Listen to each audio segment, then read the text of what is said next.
আসসালামু আলাইকুম। সর্বশেষ আপডেট বাংলা সংবাদ। শুরুতেই থাকছে গুরুত্বপূর্ণ একটি ভয়ঙ্কর চাঞ্চল্যকর তথ্য। আওয়ামী লীগের লোকজন পরিস্থিতি ঘোলাটে করার চেষ্টা করছে বললেন বিএনপির নেত্রী শামা ওবাইদ। অবিলম্বে নির্বাচন চায় বিএনপি, থাকছে বিস্তারিত।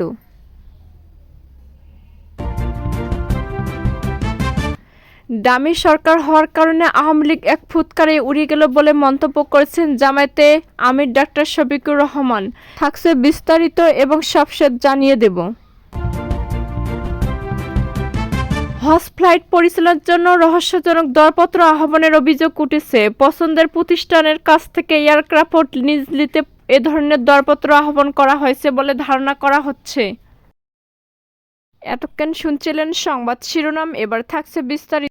বিএনপির কেন্দ্রীয় কমিটির ঢাকা বিভাগের সাংগঠনিক সম্পাদক শামা ওবায়দ ইসলাম বলছেন, এখনো ষড়যন্ত্র চলছে, থেমে নেই। ফ্যাসিবাদের দোসর আওয়ামী লীগের লোকজন আশেপাশে অবস্থান করে পরিস্থিতি ঘোলাটে করার চেষ্টা করছে। এই পরিস্থিতি মোকাবেলা করতে হলে সবাইকে ঐক্যবদ্ধভাবে সজাগ থাকতে হবে। এদিকে দুপুরে ফরিদপুরের নগরকান্দা ও সালতা উপজেলায় অসহায় সুবিধা বঞ্চিত প্রায় 5,000 মানুষের মাঝে কম্বল বিতরণ অনুষ্ঠানে তিনি এসব কথা বলেন। শামা ওবায়দ আরও বলেন, বিএনপির ভারপ্রাপ্ত চেয়ারম্যান তারেক রহমান নেতাকর্মী জনগণের সঙ্গে থাকার এবং জনগণকে সঙ্গে রাখার আহ্বান জানিয়েছেন। বিএনপি কথামালার রাজনীতি নয়, বাস্তবভিত্তিক রাজনীতি করে। জনকল্যাণ ও দেশের স্বাধীনতার সার্বভৌমত্ব রক্ষা বিএনপির রাজনীতির মূল লক্ষ্য। এ সময় অন্যদের মধ্যে উপস্থিত ছিলেন ঢাকা মহানগর উত্তর যুবদলের যুগ্ম সম্পাদক আবুল হোসেন টিটু, নগরকান্দা উপজেলা বিএনপির ভারপ্রাপ্ত সভাপতি হাবিবুর রহমান বাবুল তালুকদার, সাধারণ সম্পাদক সাইফুর রহমান মুকুল, সাংগঠনিক সম্পাদক শওকত আলী শরীফ, সালতা উপজেলা বিএনপির সভাপতি সিদ্দিকুর রহমান প্রমুখ। দামি সরকার হওয়ার কারণে আওয়ামী লীগ এক ফুৎকারে উড়ে গেছে বলে মন্তব্য করেছেন জামায়াতে আমির ডাক্তার শফিকুর রহমান। তিনি বলেন, আওয়ামী লীগের চ্যাপ্টার ক্লোজ। এদিকে ঠাকুরগাঁও জেলা জামায়াতে ইসলামী আয়োজিত জেলা স্কুল বড়মাঠে অনুষ্ঠিত কর্মী সম্মেলনে প্রধান অতিথির বক্তব্যে তিনি এসব বলেন। 23 মিনিটের বক্তৃতায় ডাক্তার শফিকুর রহমান বলেন, আওয়ামী লীগের চ্যাপ্টার ক্লোজ হয়ে গেছে। আওয়ামী লীগের শাসনামলে হওয়া খুন, গুম, লুটপাটের বিচার করে পাচার হওয়া অর্থ ফেরত আনতে হবে। প্রতিবেশী দেশ হিসেবে ভারতকে সীমা লঙ্ঘন না করার আহ্বান জানিয়ে তিনি বলেন, ভারত যেন বাংলাদেশের অশান্তির কারণ না হয়। 1972 সাল থেকে জুলাই গণ অভ্যুত্থান পরবর্তী বাংলাদেশের সংগঠিত সব অপরাধের তদন্ত সাপেক্ষে শ্বেতপত্র প্রকাশ করতে হবে। আওয়ামী লীগ সংখ্যাগুরু ধোয়া তুলে কায়দা লুটে সংখ্যালঘুদের সর্বনাশ করে ইসলামপন্থীদের উপর চাপ দিয়েছে। শৈত্যপ্রবাহকে উপেক্ষা করে ঠাকুরগাঁও, পঞ্চগড়, দিনাজপুর জেলায় খানসামা, বীরগঞ্জ ও কাহারোল এলাকায় দলীয় নেতাকর্মী সমর্থকরা এই কর্মী সম্মেলনে যোগ দেন।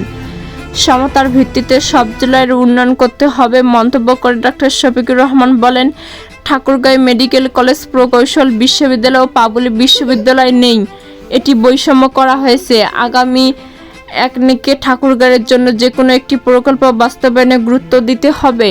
এ সময় জামায়াতের সহকারী সেক্রেটারি জেনারেল মাওলানা রফিকুল ইসলাম খান, সহকারী সেক্রেটারি মাওলানা আব্দুল হালিম হজ ফ্লাইট পরিচালনার জন্য রহস্যজনক দরপত্র আহ্বানের অভিযোগ উঠেছে। পছন্দের প্রতিষ্ঠানের কাছ থেকে এয়ারক্রাফট লিজ নিতে এ ধরনের দরপত্র আহ্বান করা হয়েছে বলে ধারণা করা হচ্ছে। দরপত্রের দুটি অত্যাবশ্যকীয় শর্ত নিয়ে দেখা দিয়েছে বিতর্ক। বিশেষজ্ঞরা বলছেন, এ দুই শর্ত বহাল থাকলে বিমান আগামী হজের আগে উন্মুক্ত দরপত্রে কোনো এয়ারক্রাফট লিজ নিতে পারবে না। মূলত উন্মুক্ত দরপত্রে বিমান পাওয়া যাচ্ছে না এমন যুক্তি দেখিয়ে শেষ পর্যন্ত ডিরেক্টর পারচেজ মেথডে পছন্দের কোনো কোম্পানির কাছ থেকে এয়ারক্রাফট লিজ নেওয়ার চেষ্টা চলছে বলে জানা গেছে। বিমান সূত্রে জানা যায়, ইতিমধ্যে 3 দফায় দরপত্র আহ্বান করে কোনো সাড়া পাওয়া যায়নি। এদিকে 3য় দফায় আহ্বান করা হয়েছে দরপত্রের শেষ দিন। সংশ্লিষ্টরা বলছেন, এবারও বেশ কয়েকটি প্রতিষ্ঠান দর জমা দিলে শেষ পর্যন্ত কোনো প্রতিষ্ঠানের রেসপন্সিভ হতে পারবে না। 4র্থ দফায় একই সত্ত্বে দরপত্র আহ্বান করা হতে পারে বলে মনে করছেন অনেকে। বিশেষজ্ঞরা বলছেন, প্রতিটি এয়ারক্রাফট লিজ প্রক্রিয়ার সঙ্গে বিমানে একটি শক্তিশালী সিন্ডিকেট জড়িত থাকে। এই সিন্ডিকেট এমনভাবে আন্তর্জাতিক দরপত্র আহ্বান করে যাতে কোনো এয়ারক্রাফট পাওয়া না যায়। এভাবে সময় ক্ষেপণ করে এক পর্যায়ে পছন্দের কোম্পানির কাছ থেকে সরাসরি বিমান লিজ নেয়। এর আগে এভাবে একাধিকবার বিমান লিজ নেওয়ার অভিযোগ রয়েছে বিমানের এই সিন্ডিকেটের বিরুদ্ধে। এর আগে ইজিপ্ট এয়ারলাইন্স থেকে 2টি উড়োজাহাজ লিজ নেওয়ার জন্য বিমান 3 দফায় দরপত্র আহ্বান করছিল।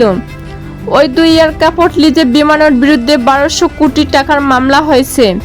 বিমান সূত্রে জানা যায় সংস্থাটি এবছর নিজস্ব এয়ারক্রাফট দিয়ে হজ ফ্লাইট পরিচালনা করবে। এতে বছরের শূন্যতা পূরণ করতে এবং সাধারণ ফ্লাইটের শিডিউল ঠিক রাখতে 2টি এয়ারক্রাফট লিজ নেওয়ার সিদ্ধান্ত নিয়েছে।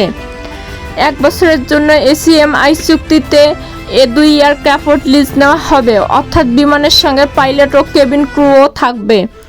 এছাড়া বিমানের ইন্স্যুরেন্স সংশ্লিষ্ট দরদাতা প্রতিষ্ঠান দেবে। প্রথমে 6 মাসের জন্য লিজ নেওয়া হবে, পরে আরও 6 মাস বাড়ানো হবে। জানা যায় রাষ্ট্রীয় সংস্থা এতদিন 20 বছরের পুরনো এয়ারক্রাফট লিজ নিয়ে হজ ফ্লাইট পরিচালনা করে আসছিল। এতে একদিকে মোটামুটি প্রতিযোগিতামূলক দরদাতা পাওয়া যেত, অপরদিকে লিজ ভাড়া কম পড়তো। কিন্তু রহস্যজনক কারণে এবছর প্রথমবারের মতো হজ ফ্লাইটে লিজে এয়ারক্রাফটের বয়সসীমা 10 বছর নির্ধারণ করে দেওয়া হয়েছে। একই সঙ্গে উড়োজাহাজের আসন সংখ্যা 200+ নির্ধারণ করে দেওয়া হয়েছে। মূলত এ দুটি সত্যের কারণে 3 দফায় দরপত্র আহ্বান করে কোনো এয়ারক্রাফট পাওয়া যাচ্ছে না। এভিয়েশন সেক্টরের বিশেষজ্ঞরা বলছেন, এই পরিকল্পনা বাস্তবায়ন হলে অন্য বছরের তুলনায় বিমান ভাড়ার ব্যয় থাকবে দ্বিগুণের বেশি। এই সুযোগে অতিরিক্ত দামে বিমান লিজ নেওয়ার পুরো টাকা বিদেশে পাচার হয়ে যাবে। বিশেষজ্ঞরা আরও বলেন, এরকম শর্ত পূরণ করে উড়োজাহাজ ভাড়া দেওয়ার মতো দরদাতা বর্তমানে এশিয়ায় কোথাও নেই। তাছাড়া ন্যারো বডির উড়োজাহাজগুলোর মধ্যে ভাড়া দেওয়ার মতো 200-এরও বেশি আসনযুক্ত কোনো এয়ারক্রাফট বিশ্বের কোথাও নেই। সাধারণত বোয়িং 737 ম্যাক্স এবং এয়ারবাস 321 মডেলের উড়োজাহাজগুলোর আসন সংখ্যা 200-এর বেশি হয়ে থাকে।